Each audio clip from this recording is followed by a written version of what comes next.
एवं मैं नित्य मेरे मिलाप नहीं जमाना 24 संख्य भरा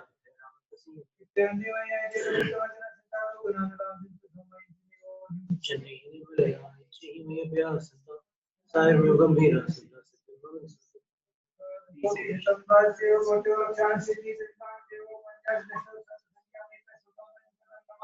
अनंतवासी हृदय में गंती परमावगति तो सुनाम हो गई सर शांति सुखति का सोत साल सेवा को करिए पावर करिए बस परमात्मा को जब का तवन से पुराण का स्वाध्याय प्रतिष्ठापन क्रियायां पूर्वाचरण क्रमेण सकल कर्मक्षार संभाव पूजा वंदना स्तव समेतम आचार्य भक्ति का उत्सर्ग करो नमो रेताय नमो शिशाय नमो आर्याय नमो ज्ञान नमो वेदोदान जताय मंगल वैद्य सिद्धो सामोदर किलिपन योगम तारी लोग तुम्हारे इंद्र लोग तुम्हारे सिद्ध लोग तुम्हारे साल लोग तुम्हारे टोली पांच लोग अरे सनम बहुजान सीते सनम बहुजान साव सनम बहुजान क्योंकि अटाई जो मुझे सु पंद्रह से कम होगी सुजावरण का मनता ना दिरा दिरुत्मान क्योंजान सिद्धांत उदान पड़े उदान तिरान बारण नवलन नव किसान नम नारायण नव चार से पकिनो देवा देवा नाना दर्शन देवता साकरे की प्रियम प्रेमते सामय सब साजो को पछे का विराम जो सब सकाय नंद परम दर्शन सुमन नंद एक परिवार का पर स्वामी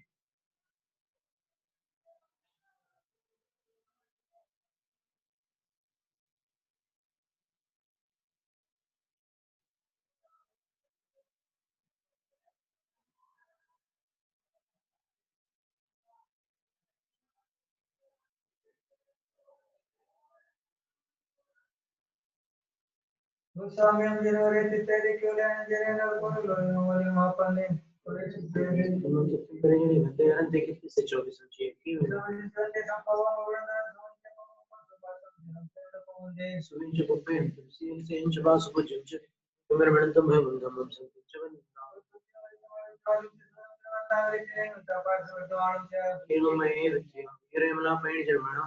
चौबीस रामे तसी देवई आजे लोग तुम्हारे ना सितारो बना दान दिन समाहि चिने ओहि चने मिले राय ची हुई प्यास सदा सारे लोग मेरा सदा होती सुन पारे के प्यास पर मत वाला पटवती प्यास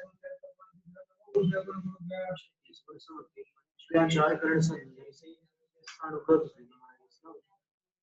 भगवती संजय ने संसार सागर घोरम छिलन के कम जब मन पावे ते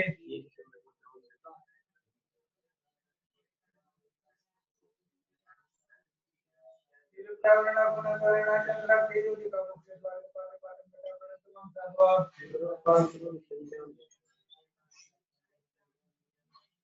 संचार व्यक्ति का सुबह साधु जो सम्मान समस्त संतान पंचाचार माया आयरा के सुनाम दिशान को ध्यान तेरे गुण पर ज्ञान सब सावरम दया निधि काल में चली को देव बंदा में नमो स्वामी दुख को कम को लीला सोयु स्वामी तीन संपत्ति हो मध्यम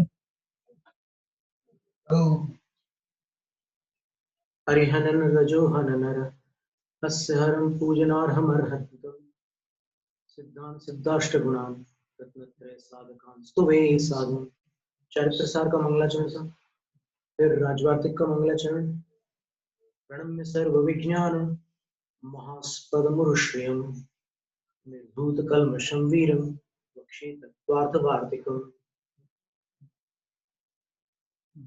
फिर महापुराण का मंगलाचरण और कर लेते श्रीमते सकल ज्ञान साम्राज्य पदवी विषय धर्म चक्र भृते भर्त्रे संसार पद भीमुषे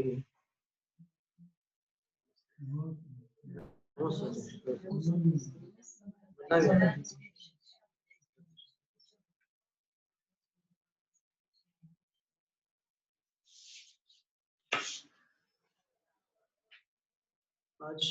आदि पुराण का हमने इसलिए एक प्रसंग उद्घाटित किया है क्योंकि यहाँ पर आचार्य जिनसेन स्वामी ने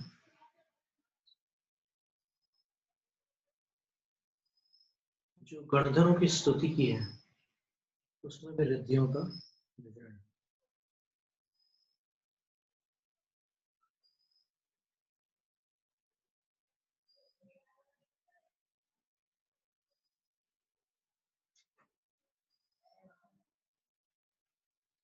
तो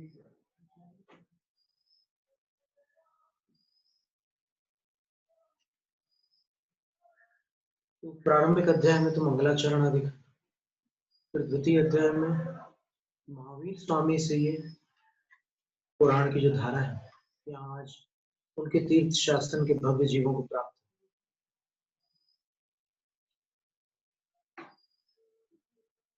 तो यहाँ पर सर्वप्रथम राजा श्रेणिक राजगुरी नगरी से विप्लाचल पर्वत पर जाकर के भगवान से प्रार्थना करते हैं।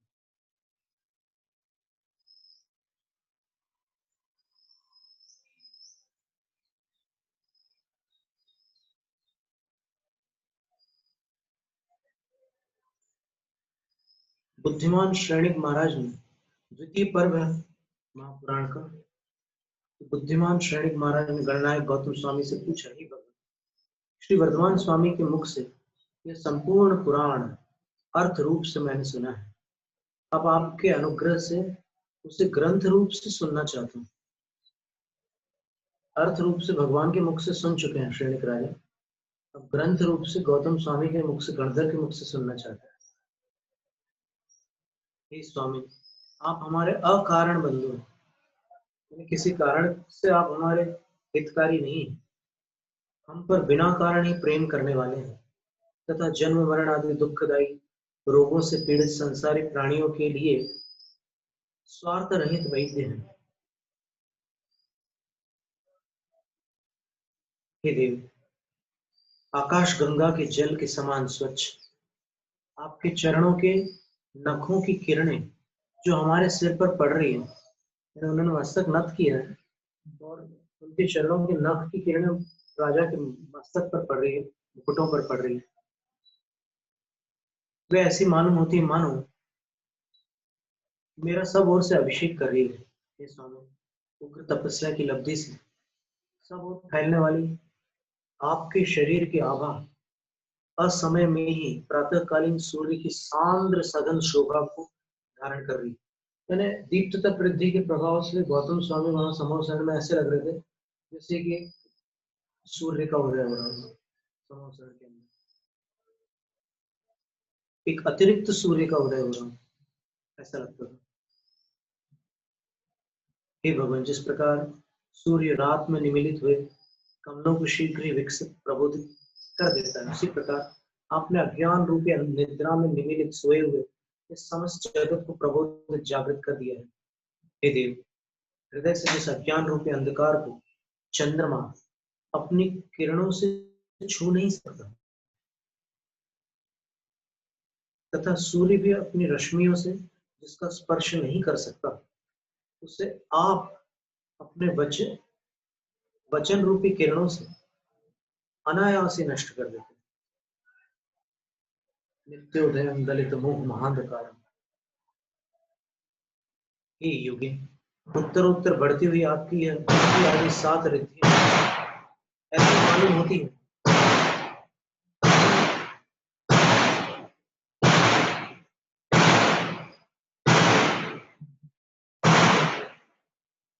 परमेंधन के जलाने से उद्दीप्त हुई अग्नि की 7 शिखाएं ही हो। सप्तार्ची कहते हैं अग्नि। 7 शिखाएं अक्सर दिखती है अग्नि जब जलती है, तो सप्तार्ची कहते हैं। हे भगवान, आपके आश्रय से यह समवसरण पुण्य का आश्रम स्थान तथा पवित्र हो रहा है। अगर गणधर न होते तो समवसरण में कुछ कमी रह जाती, उनसे ये समवसरण परिपूर्ण हुआ है। अथवा ऐसा जान पड़ता है मानो तपोरूपी लक्ष्मी का उपद्रव रहित रक्षा बनीन। हे नाथ, इस समवसरण में जो पशु बैठे हुए हैं वे धन्य हैं। इनका शरीर मीठी घास के खाने से अत्यंत पुष्ट हो रहा है। ये दुष्ट पशुओं द्वारा होने वाली पीड़ा को कभी जानते ही नहीं है। पादप प्रक्षालन करने से इधर उधर फैले हुए कमंडल के जल से पवित्र हुए ये हिरणों के बच्चे इस तरह बढ़ रहे हैं मानो अमृत पीकर बढ़ रहे हैं। इस ओर ये हथनियां सिंह के बच्चों को अपना दूध पिला रही है और ये हाथी के बच्चे स्वेच्छा से सिंहिनी के स्तनों का स्पर्श कर रहे हैं, अर्थात वहां का दूधपान कर रहे हैं। अहो, बड़े आश्चर्य की बात है कि जिन हिरणों को बोलना भी नहीं आता, वे भी मुनियों के समान भगवान के चरण कमलों की छाया का आश्रय ले रहे हैं। क्या सुंदर बात। चरणों की छाया का आश्रय ले रहे हैं, यानी भगवान के आसपास चले जाते हैं वो सब। फिर जब उनको अपने स्थान पर बैठना होता है तब बैठ जाते हैं। तो पहले तो सब वहां पर कोई प्रतिबंध नहीं है। जिनकी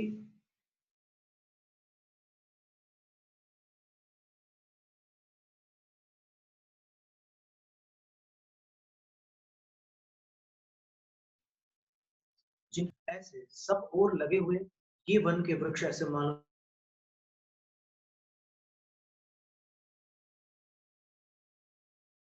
पड़ते हैं, मानो धर्म रूपी बगीचे हैं। कितनी सुंदर ये सब न्यायवान राजा की प्रजा की तरह कर बाधा, हाथ से फूल फल आदि तोड़ने का दुख, और कर बाधा पक्ष में अर्थात राजा के पक्ष में, जो कर राजा लेता है अर्थ के रूप में।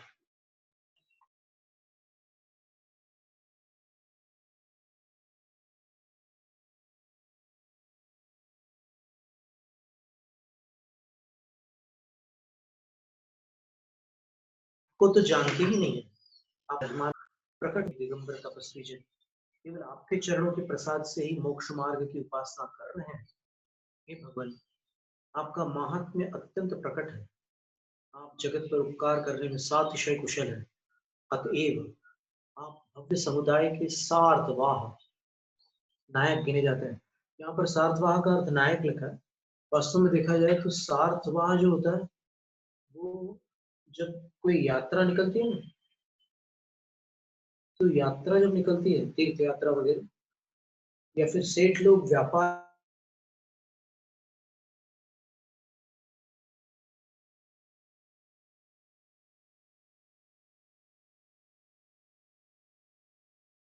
के लिए भी जो समूह लेकर के रक्षकों का पूरा एक बल होता है। तो जो रक्षाधिपति होता था,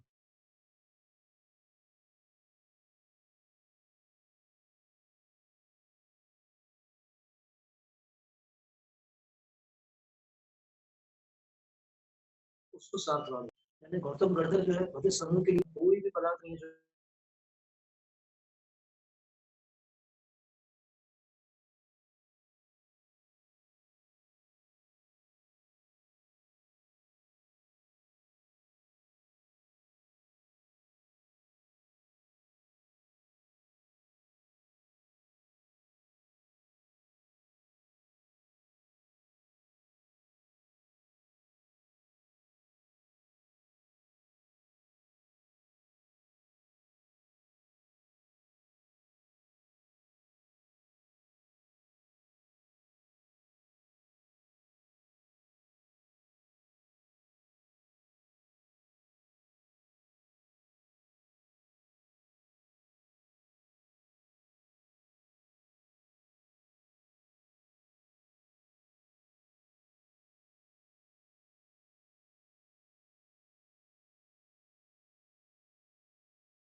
मैं अपने सब कुछ सारे दोष इनको बता दूं, और वो सबको नहीं बता सकता। कितने भी बड़े आचार्य मिल जाए उनको उनको नहीं बता सकता। वो कोई एक ऐसे होते हैं जिन पर उनको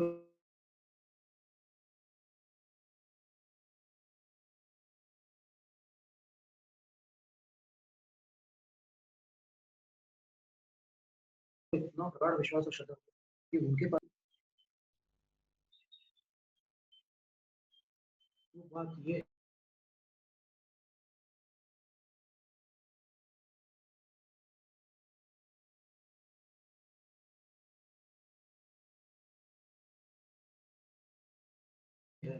कि मैंने पहले अज्ञान वश की शांति, ये प्रायश्चित से मैं महापुरुषों के शलाका पुरुषों के पुराण को सुनकर अपने पापों का प्रायश्चित कर। तो आप ध्यान दीजिए थोड़ा मेरे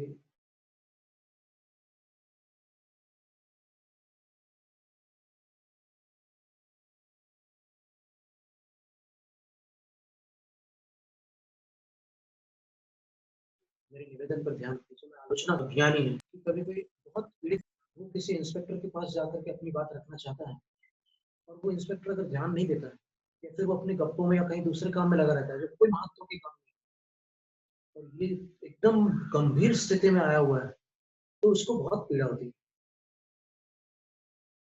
और फिर जब उसको ऐसा आश्वासन मिलता है कि बस यहाँ पर मैं अपनी बात कह सकता हूँ, उसको कहने की इच्छा भी नहीं होती। फिर क्या बोलूं, आप तो सुनने के लिए राजी नहीं, आपको तो इच्छा ही नहीं है सुनने की। आप तो अपनी मौज मस्ती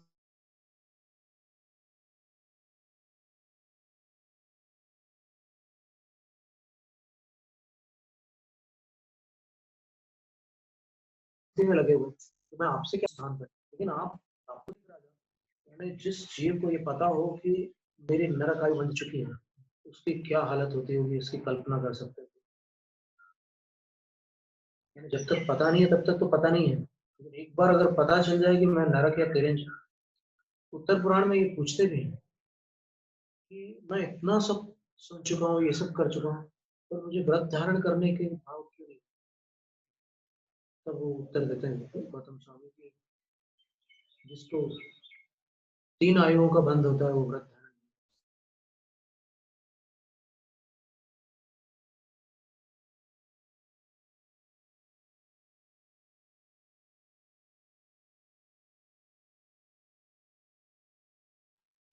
ये दोनों घुमटसार जीव कांड पहले, अब ये घड़ी सबके जीवन में कभी ना कभी तो आनी, चाहे उत्तम आर्थिक प्रतिक्रमण के समय आ जाए।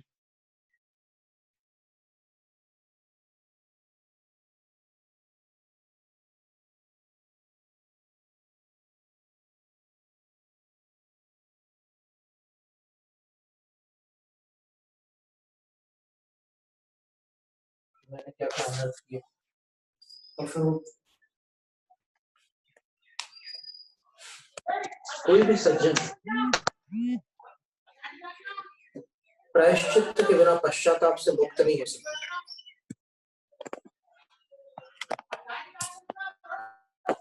क्योंकि सज्जन है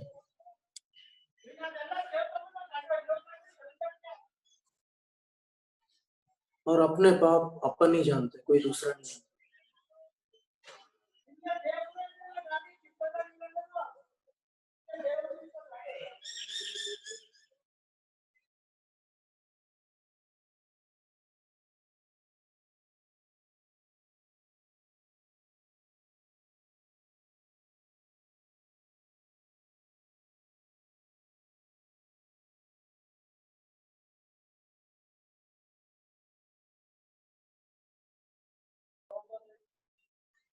प्रत्यारंभ परिग्रह, हिंसा, झूठ, परस्त्री और आरंभ परिग्रहों से मुझ अज्ञानी ने पूर्व काल में नरक पहुंचाने के योग्य पाप का संचय कर लिया है। राजा श्रेणी कह रहे हैं, कृतो मुनिवधानंद, कृतो मुनिवधानंद तीव्रो मिथ्या तृषा में, मुझ मिथ्या दृष्टि ने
और मुझे विश्वास है कि आपके मुख से सुनी हुई कथा से मेरे पाप कुछ घटेंगे, कम होंगे।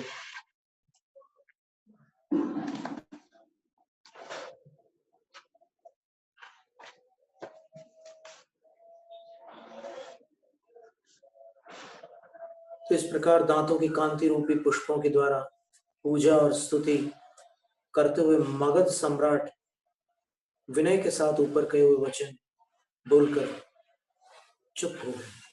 बस इतना निवेदन करके फिर उनसे और कुछ बोला ही नहीं गया, बस उस समय शांत हो गए।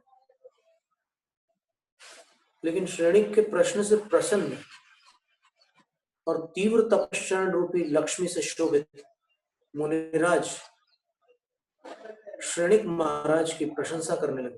हे मगधेश्वर, तुम धन्य हो, तुम प्रश्न करने वालों में अत्यंत श्रेष्ठ हो, इसलिए और भी धन्य हो। आज महापुराण संबंधी प्रश्न पूछते हुए तुमने हम लोगों के चित्त को बहुत ही हर्षित किया है। हे श्रेणिक, श्रेष्ठ अक्षरों से सहित जिस पुराण को हम लोग स्वयं पूछना चाहते थे उसे तुमने ही पूछ लिया। देखो ये कैसा अच्छा संबंध संयोग बन गया। जानने की इच्छा प्रकट करना प्रश्न है। तो प्रश्न की परिभाषा बताइए। जानने की इच्छा को प्रकट करना, जानने की इच्छा को जिज्ञासा कहते हैं, और जिज्ञासा मनोगत होती, वचनगत नहीं होती। जिज्ञासा जब वचनों में आती है तब उसको प्रश्न कहा जाता है। क्या सुंदर बात है।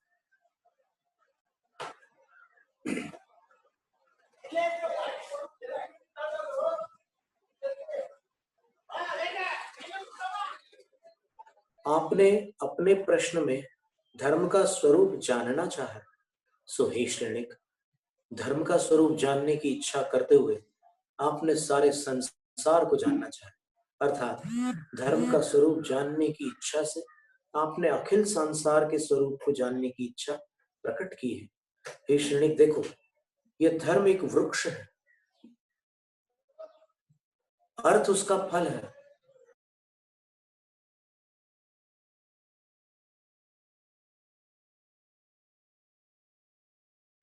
इन तीनों को त्रिवर्ग कहते हैं। इस त्रिवर्ग की प्राप्ति का मूल कारण धर्म श्रवण है। हे आयुष्मान, तुम यह निश्चित समझो कि धर्म ही अर्थ, काम और स्वर्ग की प्राप्ति का कारण है। सचमुच वह धर्म ही अर्थ और काम का उत्पत्ति स्थान है। जो धर्म की इच्छा रखता है वह समस्त इष्ट पदार्थों की इच्छा। मनुष्य धनी और सुखी होते हैं क्योंकि धन, रिद्धि, सुख, संपत्ति आदि सबका मूल धर्म है। मनचाही वस्तुओं को देने के लिए धर्म कामधेनु है, धर्म महाचिंतामणि है, धर्म ही स्थिर कल्प वृक्ष है, और धर्म ही अविनाशी निधि अर्थात खजाना है। हे श्रेणिक, देखो धर्म का कैसा कैसा महात्म्य है। जो पुरुष धर्म में स्थिर रहता है, निर्मल भावों से धर्म का आचरण करता है, वह उसे अनेक संकटों से बचाता है, तथा देवता भी उस पर आक्रमण नहीं कर सकते, दूर दूर चले जाते हैं। हे बुद्धिमान, विचार, राजनीति, लोक प्रसिद्धि, आत्मा अनुभव और उत्तम ज्ञानादि की प्राप्ति से भी धर्म का अचिंत्य महात्म्य जाना जाता है। यह धर्म नरक, निगोद आदि के दुखों से इस जीव की रक्षा करता है और अविनाशी सुख से युक्त मोक्ष स्थान में इसे पहुंचा देता है। इसीलिए इसे धर्म कहते हैं। धरति इति धर्म।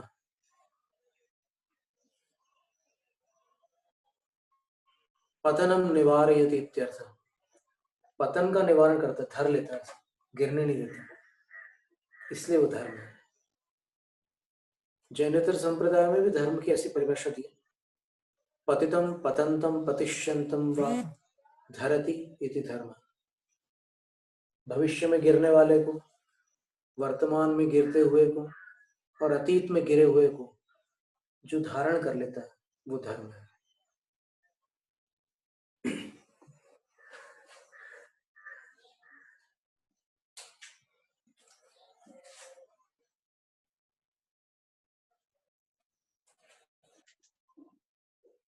वास्तव में देखा जाए तो धर्म एक प्रकार का आचरण होता है, और उस आचरण के पीछे अंदर छुपा हुआ जो होता है वो दर्शन होता है। तो दर्शन जो होता है वो विचार रूप होता है, और धर्म जो होता है वो आचार रूप होता है। तो दर्शन सहित धर्म इस सम्यक्त सहित चारित्र कहलाता है।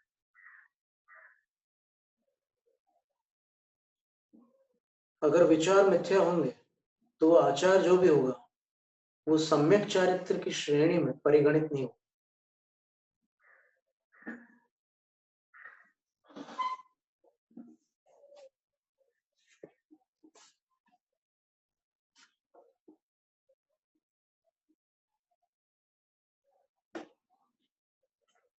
और वो विचार और आचार के बीच में एक श्रद्धान भी है।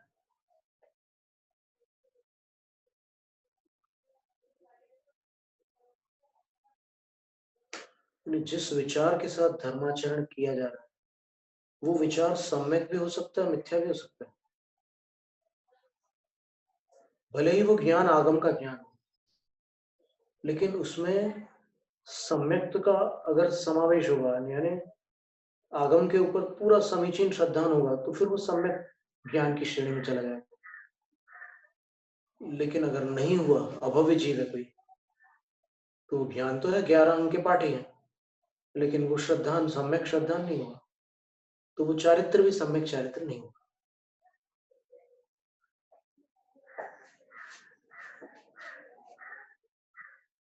इसलिए जैन दर्शन जैन विचारधारा का नाम है, जैन धर्म जैन आचार का नाम, अणुव्रत महाव्रत आदि।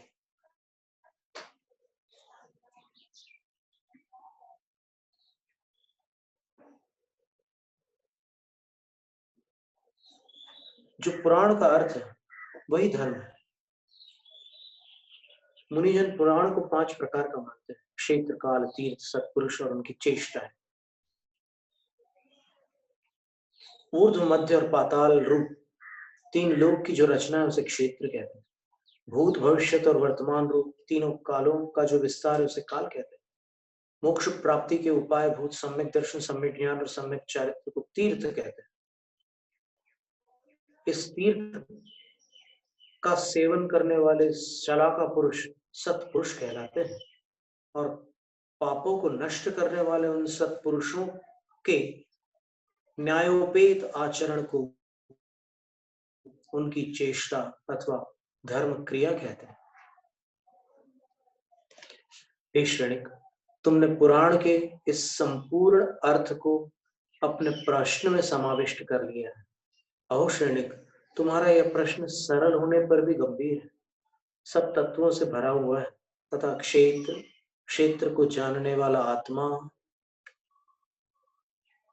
सन्मार्ग, काल और सत्पुरुषों का चरित्र आदि का आधारभूत है। हे बुद्धिमान श्रेणिक, युग के आदि में भरत चक्रवर्ती ने भगवान आदिनाथ से यही प्रश्न पूछा, और यही प्रश्न चक्रवर्ती सगर ने भगवान अजितनाथ से पूछा। आज तुमने भी अत्यंत बुद्धिमान गौतम गणधर से यही प्रश्न पूछा है।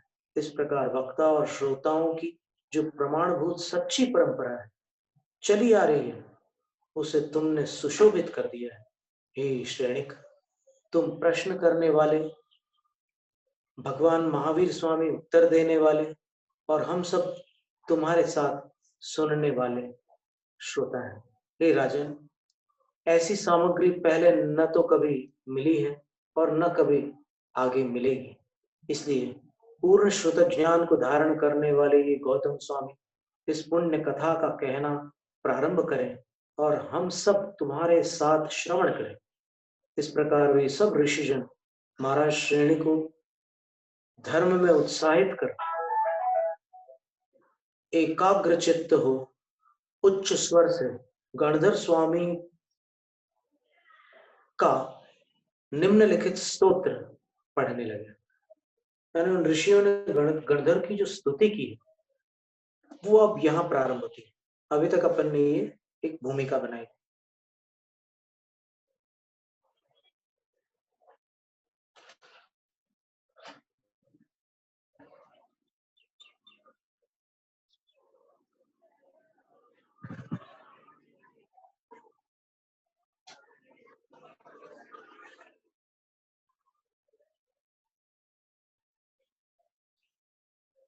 त्वां प्रत्यक्ष विदां बोधे रप्य महोदय प्रत्यक्षस्तवनैः स्तोतुं वयं चाद्य किरुद्यताः।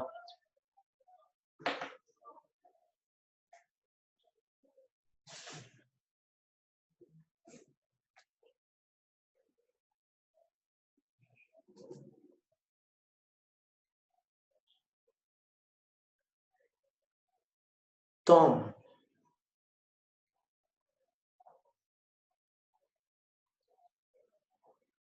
प्रत्यक्ष विदां बोधयित्वा प्रत्यक्ष ज्ञानियों के ज्ञान से युक्त आपकी वयम स्तोतुम उद्यता, हम स्तुति करने के लिए उद्यत हुए हैं। आप कैसे हैं? अबुद्ध महोदय, जिनका महान उदय हम लोग नहीं जान सके, हम लोग उस महान उदय को जान नहीं सके। तो प्रत्यक्ष स्तवने, आपकी स्तुति हम प्रत्यक्ष स्तवनों के द्वारा अद्य किल उद्यता, आज करके रहेंगे, हम उद्यत हो चुके हैं, आपकी स्तुति करेंगे।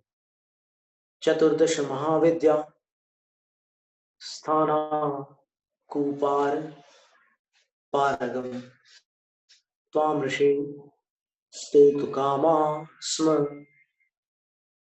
स्मः केवलम भक्ति चोदिता, केवल भक्ति से प्रेरित हुए हम स्तुतु कामा स्म, हम सब स्तुति करने की कामना कर रहे हैं। किसकी? तो हे ऋषि, आपकी। आप कैसे हैं? बोले चतुर्दश महाविद्या स्थान कुपार पारगम, 14 जो महाविद्याएं हैं, यानी चतुर्दश पूर्व समझ लीजिए, उसके समुद्र के पारगम यानी पारगामी, अकूप का अर्थ होता है स्थान, चतुर्दश विद्या स्थान आकू पार पारगम, ये समुद्र का एक भी पर्यायवाची शब्द है। तो 14 पूर्व रूपी समुद्र के पारगामी है। तो हम आपकी स्तुति के लिए भक्ति से प्रेरित होकर के तत्पर हो रहे हैं। भगवन् भव्य सार्थस्य नेतुस्तव शिवाकरम्,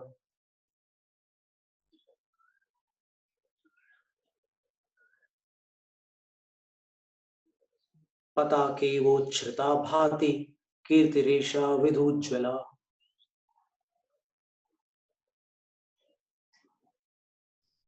हे भगवान, भव्य जीवों के लिए आप शिवाकरम नेतु, मोक्ष के आकर अर्थात निवास पर ले जाने वाले हैं। और आपकी ऐशा कीर्ति, ये जो कीर्ति है, पताके वोच्छ्रिता, एक ऊंचे झंडे के समान उन्नत है आपकी कीर्ति, और विद्युज्ज्वला भाति, चंद्रमा के समान एकदम उज्जवल होकर शोभित हो रही है आपकी कीर्ति।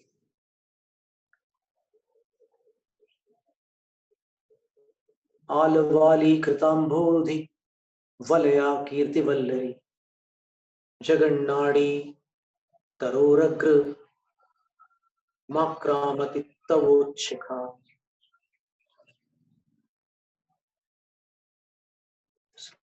अक्षर साफ नहीं, हम एक दूसरी प्रति खोलते हैं।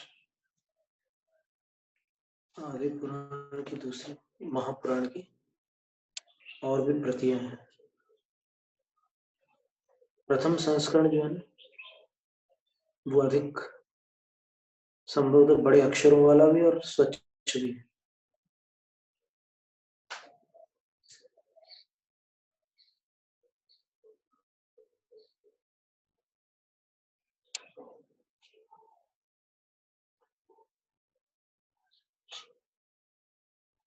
मिल गया।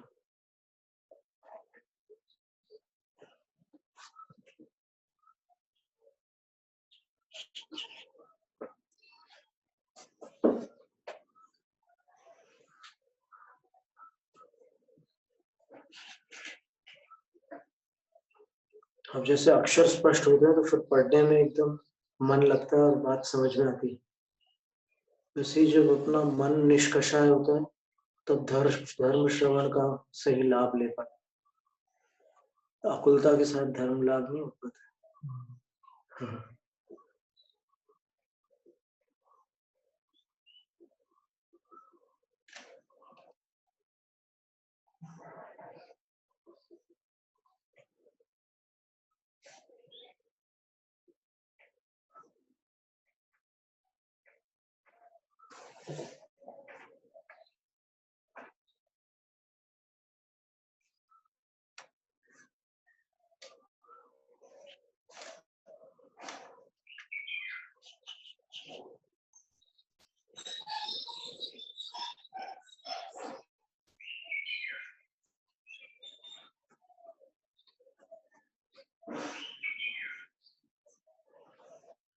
इसमें कोई पेज 32 33 नंबर पेज भूल है। ये सब देखिए, ये सारी चीजें, इससे अनुमान लगा सकते हैं आप कि कितना पुण्य चाहिए अखंड धारा में ये जिनवाणी प्राप्त करने के लिए। कितना पुण्य चाहिए। बिल्कुल वो पेज जो अपन पढ़ रहे थे वो इसमें लापता है, पर फिर भी अपन अभी और पुरुषार्थ करेंगे।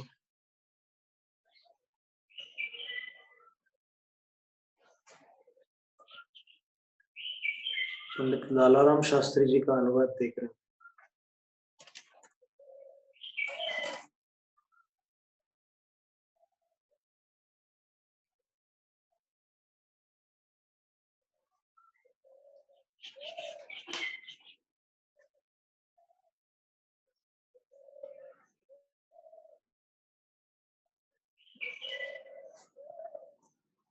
पाँच मिनट में बाद में बोलता है, अभी चल रहा है।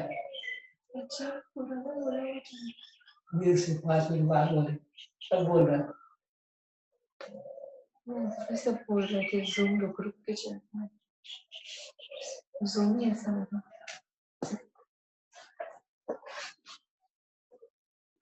तो इसमें वो पेज मिसिंग, बिल्कुल वही वाला पेज मिसिंग। देखिए यहाँ वो आया ही नहीं इसमें स्कैनिंग, और ये उसके बाद वाला आया तो पूरे अक्षर वो।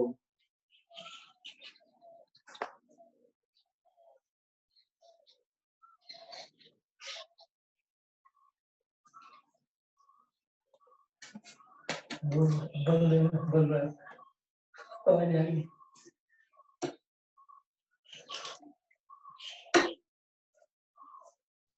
अरे प्रकार इमेज कर दिया वो पीछे। अरे यार कुछ कर रहे, कुछ नहीं बोल रहे।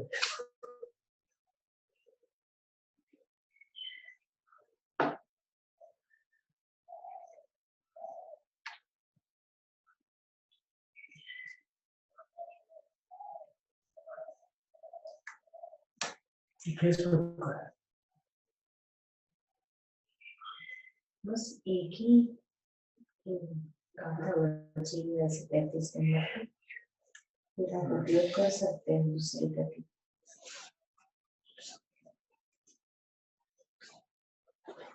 नहीं अभी 33 नंबर पेज बोल रहा है, पेज पे एक ही 51 नंबर का ही श्लोक बाकी रह गया।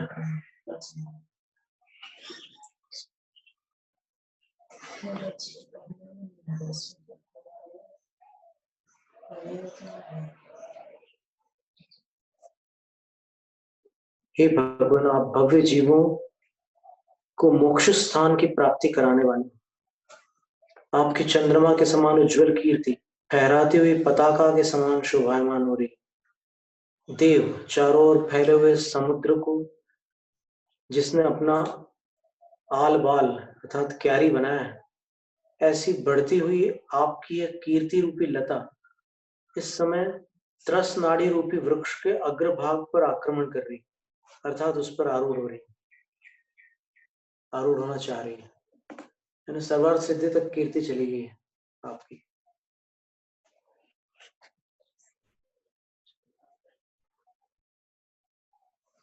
हे नाथ, बड़े बड़े मुनि भी यह मानते हैं कि आप योगियों में महायोगी हैं, प्रसिद्ध है, असंख्यात गुणों के धारक हैं तथा संघ के अधिपति गणधर। देखिए, संघ के अधिपति है, आप आचार्य हैं। तो कई बार हम बोलते हैं ना कि गणधर जो है वो आचार्यों की श्रेणी में आते हैं, तो वो यहाँ का वचन है, जिनसेन आचार्य के वचन कि गणधर जो पंच परमेष्ठियों में किन में आएंगे, तो आचार्यों में आते हैं। संघ के अधिपति गणधर, संघ के अधिपति केवल आचार्य। उत्कृष्ट वाणी को गौतम कहते हैं, और वह उत्कृष्ट वाणी सर्वज्ञ तीर्थंकर की दिव्य ध्वनि ही हो सकती है। उसे आप जानते हैं अथवा उसका अध्ययन करते हैं, इसलिए आप गौतम माने गए हैं, अर्थात आपका यह नाम सार्थक है। श्रेष्ठा गौ गोतमा, जैसे मंदतम, तीव्रतम, श्रेष्ठतम, वैसे गोतम, गो का अर्थ वाणी है। प्रथमा विभक्ति में गौ रूप बनता है, सरस्वती का वाचक है, तो गौ में श्रेष्ठ गोतम, ऐसा उसकी व्युत्पत्ति हुई। गोतमा, ताम अधीते, उसको पढ़ते हैं, वेद अथवा जानते हैं, वह गौतम। अब वहां पर वृद्धि होगी, गो की औ हो गया, गो का औ हो गया, गौतम। जैसे गोरक्षा, गौशाला। गौशाला व्याकरण से व्युत्पन्न शब्द नहीं है, समास होने पर वो गो हो जाता है।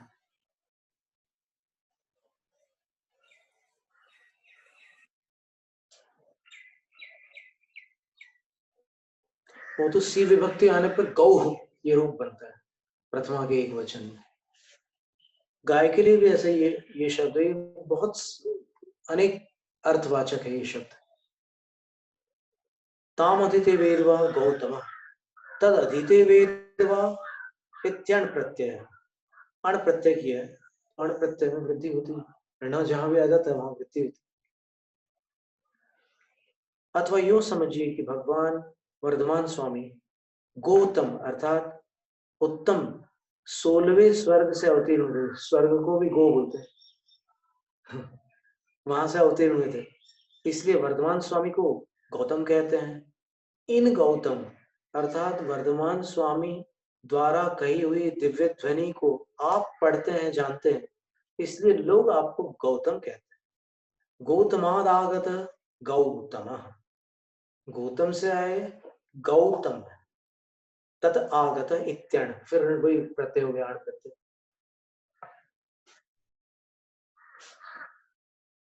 अब ये सब स्तुति करते समय स्तुत्य के नाम की व्युत्पत्ति को लेकर के भी स्तुति करना है।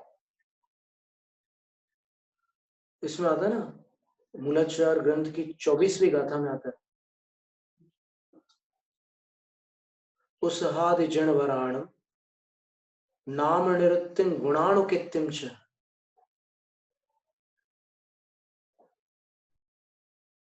वृषभादिक जानवरों की नाम निरुक्ति और गुणानुकीर्तन, इसको स्तव नाम का आवश्यक, षडावश्यक हो, स्तव नाम का आवश्यक।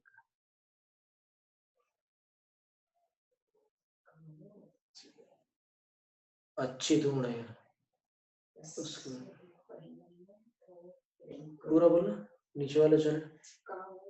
काऊण अच्छी धूण है, तस् पर फिर पणमो थवोणियो, तिशुद्ध पणमो थवोणियो, ये गाथा मैंने पूरी गाथा ही हो गई 24वीं गाथा। उसहादि जनवराण नाम निरुक्तिम गुणानुकीर्तिम च काऊण अच्छी धूणय तिशुद्ध पणमो थवोणियो, ये गाथा होगी। यानी वृषभादिक जानवरों की नाम की व्युत्पत्ति, निरुक्ति और गुणानुकीर्तन करके फिर अच्छी द्रव्य चढ़ा करके, अर्चना करके भी तिशुद्ध पणु, तीन शुद्धि के साथ प्रणाम करना थवो नियो मुनिराजों का षट आवश्यकों के अंतर्गत दूसरा स्तव नाम का आवश्यक जानो। ये मूल गाथा में, मूलाचार की गाथा में। तो इस गाथा से वो अर्चना वाली बात आती है। यहाँ पर अर्चना में टीकाकार आचार्य वसुनंद सिद्धांत चक्रवर्ती महाराज ने मुनिराजों के द्वारा द्रव्य चढ़ाने का कथन किया है। और मुनिराज द्रव्य जो चढ़ाएंगे उसमें उन्होंने आनीत शब्द का प्रयोग किया, प्रासुक शब्द का प्रयोग किया। ये द्रव्य प्रासुक होंगे और आनीत होंगे, यानी किसी के द्वारा लाए हुए होंगे।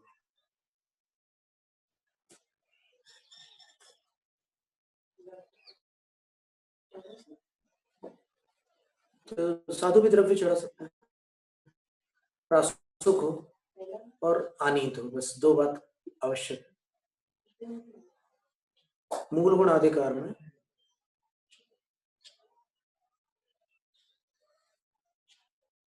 गौतमेन प्रोक्तम इति गौतमम, गौतम अधीते वेदवा गौतम, जो गौतम से प्रोक्त यानी कथित है उसको भी गौतम कहते हैं।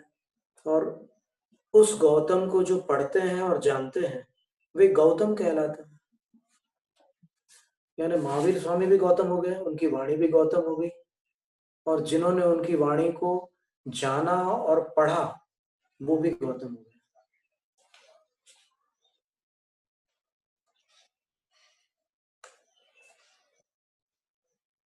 आपने इंद्रों द्वारा की हुई अर्चा रूपी विभूति को प्राप्त किया है, इसलिए आप इंद्रभूति कहलाते हैं। देखिए उनके नाम की निरुक्ति कितने प्रकार से हुई है। ये बात अलग है कि बाल्यकाल में उनके माता पिता ने नामकरण संस्कार किया था और उनका गोत्र गौतम गोत्र रहा, लेकिन अभी वो जो शब्द थे, पहले जो नाम था वो शब्दात्मक था और नाम निक्षेप रूप था, लेकिन अब वो अनवर्थ संज्ञा बन गई। जब वो गणधर पद को प्राप्त हो गया तो उनकी जो संज्ञा है वो अनवर्थ, अर्थ का अनुकरण करने वाला, अनु और अर्थ, अनवर्थ, अर्थ का अनुकरण करने वाली संज्ञा बन गई। यानी अब जो उनके नाम के जो अक्षर है और जो शब्द है वो यथावत अर्थ के साथ घटित हो रहे हैं।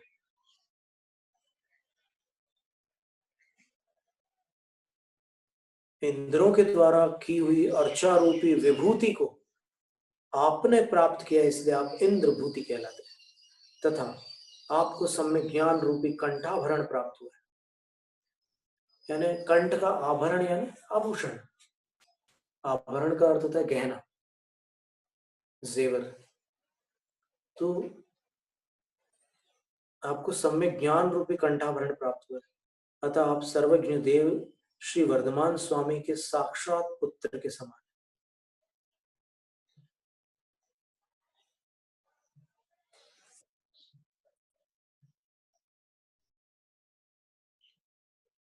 हे देव, आपने अपने चार निर्मल ज्ञानों द्वारा समस्त संसार को जान लिया तथा आप बुद्धि के पार को प्राप्त हुए, इसलिए विद्वज्जन आपको बुद्ध कहते हैं।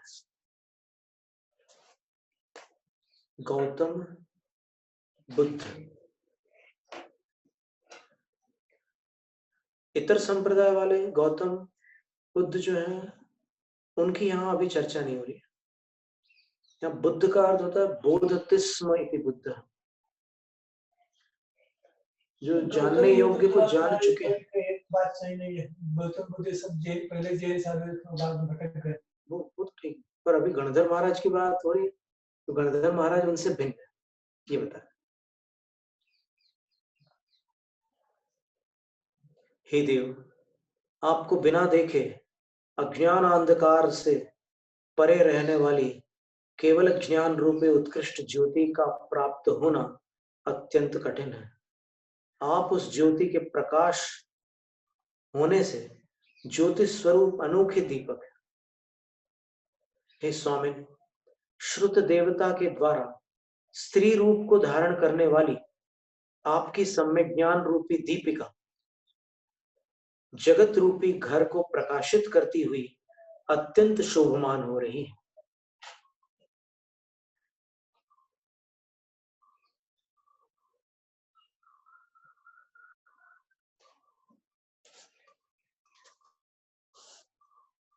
श्रुत देवता का अर्थ होता है सरस्वती। सरस्वती के द्वारा स्त्री रूप को धारण करने वाली आपकी सम्यक ज्ञान रूपी दीपिका, यानी जो आपके पास 12 ज्ञान है, 12 अंग है, वो सम्यक ज्ञान रूपी दीपिका है। तो जगत रूपी घर को प्रकाशित करते हुए अत्यंत शोभित हो रही, यानी सरस्वती ने स्त्री का रूप धारण किया और वो वास्तव में आपके 12 अंग ही है। जो सरस्वती है ना, वो 12 अंग ही स्त्री की आकृति में विराजमान हुए हैं, वही सरस्वती है। 12 अंगंगीजा दंसण तिलया चरित्रवत्थ हरा। ये सरस्वती को लेकर के कुछ गाथाएं हैं।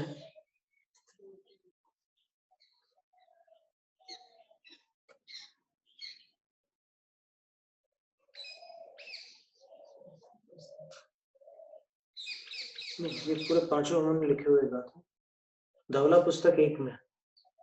देखिए क्रम जो रखा है आचार्य ने, धवला में, जय धवला में,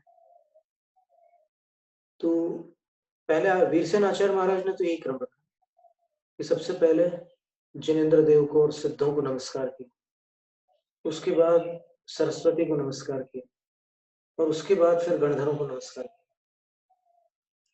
तो क्रम क्या बना? नमस्कार का क्रम देव शास्त्र गुरु।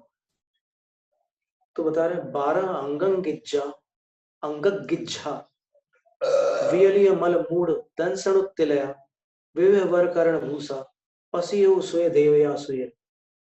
ये धवला की पहली पुस्तक का मंगलाचरण। पहला काव्य जो है वो जिनेन्द्र भगवान को नमस्कार करने वाला काव्य।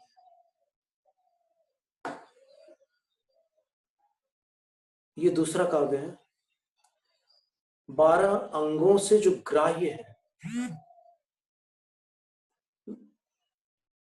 अतिचार और मूढ़ता जहां विगलित हो चुके हैं, ऐसा जो सम्यक दर्शन, निरतिचार सम्यक दर्शन, मूढ़ताओं से रहित सम्यक दर्शन, उत्तिलया उत्तम तिलक है, जिनके मस्तक का उत्तम तिलक है, और विविध वरकरण चरण भूषण, और विविध प्रकार के उत्तम आचरण अर्थात विविध प्रकार के उत्तम चारित्र जिसके आभूषण है, ऐसी सुय देविया, ऐसी सरस्वती देवी सुरम पसियो, चिरकाल तक हमारे ऊपर प्रसन्न रहे।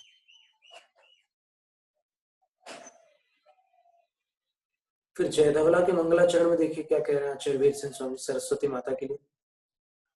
अंगंग बज्झणिम्य अणाई मज्जंतणिम्मलंगाई सुय देवय अंबाई नमोसया चक्षुमयी। अंग और अंग बाह्य से रचित, आदि से रहित, मध्य से रहित और अंत से रहित पवित्र शरीर वाली सरस्वती देवी रूपी माता, जो कि द्रव्यार्थिक और पर्यायार्थिक चक्षु रूपी नेत्रों को धारण किए हुए हैं, उनको मैं वीरसेन आचार्य सदा नमस्कार करता हूं। देवी रूप मां को मैं वीरसेन आचार्य सतत नमस्कार करता हूं। इस गाथा पर चर्चा हुई थी आचार्य वर्तमान सागर महाराज श्री के स्वाध्याय सत्र में। इस साधु सरस्वती की प्रतिमा को प्रणाम कर सकते हैं कि नहीं कर सकते? तो इस गाथा में और पूर्व गाथा में भी वीरसेन आचार्य महाराज तो कर रहे हैं। नमो सया मैं हमेशा नमस्कार करता हूं। और इसके बाद देवी रूप में स्थापना करने का जो निर्देश है वो वसुनंदी श्रावकाचार्य में आया। सरस्वती को पुस्तक रूप में और देवी रूप में, दोनों रूप में स्थापित करने का निर्देश वसुनंदी श्रावकाचार्य में। वो कैसा है? 12 अंगंगीजा दंसण तिलया चरितवत हरा 14 पुव्वा हरणा ठावे यव्वा यसूय देवी।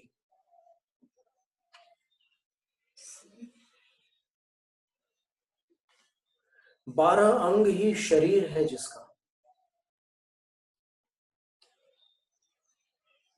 और सम्यक दर्शन जिसका तिलक है, और जो श्वेत वस्त्र सरस्वती माता ने धारण किए हुए हैं वो चारित्र है, सम्यक चारित्र। और क्या है? तो आचार्य कह रहे हैं 14 पुव्वा हरणा, 14 पूर्व जो है उनके आभूषण है सरस्वती माता के। ऐसी सरस्वती देवी की स्थापना जिनालय में करने योग्य है। वसुनंदी श्रावकाचार्य की 391 क्रमांक गाथा। फिर अकृत्रिम चैत्यालयों में सरस्वती देवी होती है कि नहीं, मंदिरों में, जिनालयों में? तो आचार्य कह रहे हैं सिरि देवी सुध देवी सवांड सणक कुमार जखाण रूवाणीय जिनपासे मंगलमठ विहमी होई। त्रिलोकसार ग्रंथ में आचार्य नेमिचंद सिद्धांत चक्रवर्ती 988 क्रमांक गाथा में कह रहे हैं कि लक्ष्मी देवी, सरस्वती देवी, सर्वाणी यक्ष और सनत कुमार यक्ष, इनकी प्रतिमाएं जिनेंद्र भगवान के पास में होती हैं। और अष्टमंगल भी होते हैं। अष्टमंगल होते हैं ना,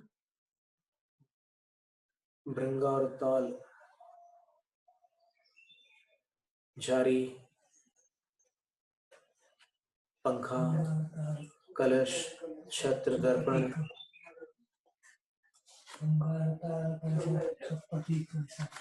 और सुप्रतीक यानी ठोना। स्वाथिया नहीं है, साथिया अष्टमंगल में नहीं, ठोना है। स्वस्तिक किसी शास्त्र में नहीं। रखना तो अब क्या क्या रखा रहता है तो क्या कह सकते हैं। अष्टमंगल द्रव्य बताता है ना, अष्टमंगल द्रव्यों में साथिया नहीं। बस इसके बाद वाली गाथा में देखिए मंगल मठ विहम अभी हो दी। ये जो हमारा अमरकंटक में योगसागर महाराष्ट्र से मिलन हुआ था 2013, तो उनको हमने त्रिलोकसार ऐसे खोल के दिखाया कि देखिए महाराज ये है अष्टमंगल। इसके बाद वाली गाथा में अष्टमंगल पर है। ये 988 है, 989 में ये अष्टप्रात्यार अलग है, अष्टप्रात्यार तो अलग है, अष्टमंगल द्रव्य अलग है, बिल्कुल अलग। तो उसमें साथिया नहीं है, ये पक्की बात है। क्या क्या है?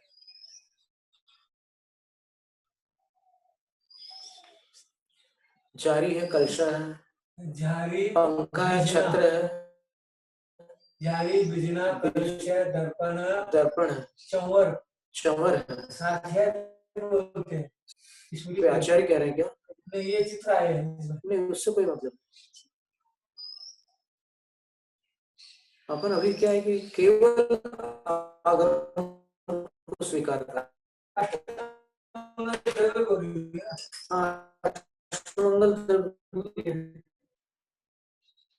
नहीं, ये तो बनाया हुआ है किसी आज के विद्वान द्वारा, प्रामाणिक नहीं।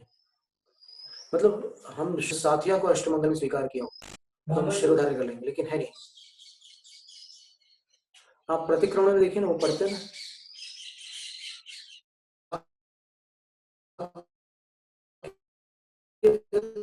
नारी दीक्षार्थी जहाँ विराजमान होने वाले दीक्षा लेने के लिए उस स्थान पर